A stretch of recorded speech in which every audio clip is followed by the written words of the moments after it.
Salutations tête de naze, bienvenue dans Spatule Collection, l'émission qui t'en met plein la figurine. Et aujourd'hui on va parler d'un truc de collection. Oui. Fate Extella, The Umbral Star est un beat'em all des studios Marvelous sorti le 10 novembre 2016 au Japon sur PlayStation 4 et PlayStation Vita. Adapté du light novel Fate Zero écrit par Gen Uroboshi et illustré par Takeshi Takeuchi, Fate Extella est arrivé chez nous en Occident que le 20 janvier 2017. Et on a même eu le droit à une belle petite collector des familles que voici. Mais qu'est-ce que contient cette boîte? Eh bien, en plus d'une illustration brillante de toute beauté sur le couvercle, la collector contient...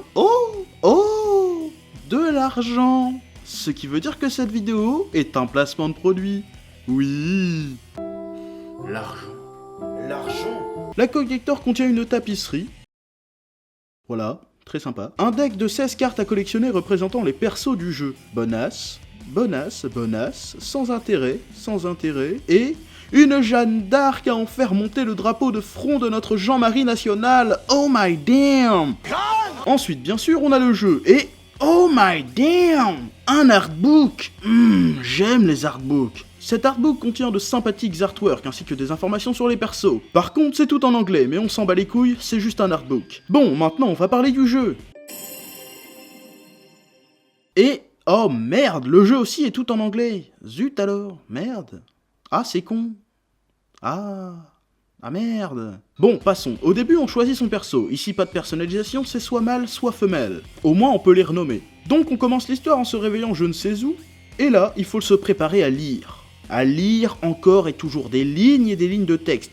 Peut-être intéressantes, mais tout en anglais et sans doublage. Et si comme moi vous n'aimez pas les textes à rallonge tout en anglais, vous allez vite vous faire chier et passer les scènes de dialogue. C'est donc pourquoi je ne vais pas vous parler du scénario, mais juste du jeu en termes de gameplay. Donc, Fate Extella The Umbral Star est un beat'em all à la sauce Dynasty Warriors. Un Muzu, comme disent les puristes. Un Muzu avec de la baston et des nichons. Tout comme un bon Senran Kagura, Fate Extella met en scène en majeure partie des persos féminins ultra chaudes qui finissent à poil pour lancer des ultis complètement craqués. Alors oui, on castagne du vilain à tour de poitrine, on se sent quasiment invincible, mais qu'en est-il une fois la manette en main? Eh bien les sensations recherchées par les amateurs de Muzu sont bien au rendez-vous. Des milliers d'ennemis à tabasser, bien que très peu variés, des généraux tantôt coriaces, tantôt figurants, et des lolis. Non, des boss plutôt.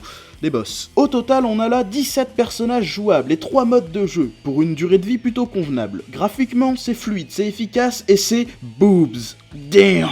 On déplorera surtout un manque de contenu palpable, ainsi qu'un manque de traduction FR et une caméra plutôt capricieuse. Je ne pourrai pas vous parler de la version Vita, malheureusement, parce que tout simplement, j'y ai pas joué. Pour finir, on a là un jeu sympathique, mais avec un gros manque d'accessibilité, de par son manque de traduction FR qui en rebutera plus d'un. Mais toutefois, ce jeu plaira à tous les amateurs de Dynasty Warriors et de light novel, et aux fans de la licence Fate. Et voilà, c'est tout pour aujourd'hui, à bientôt.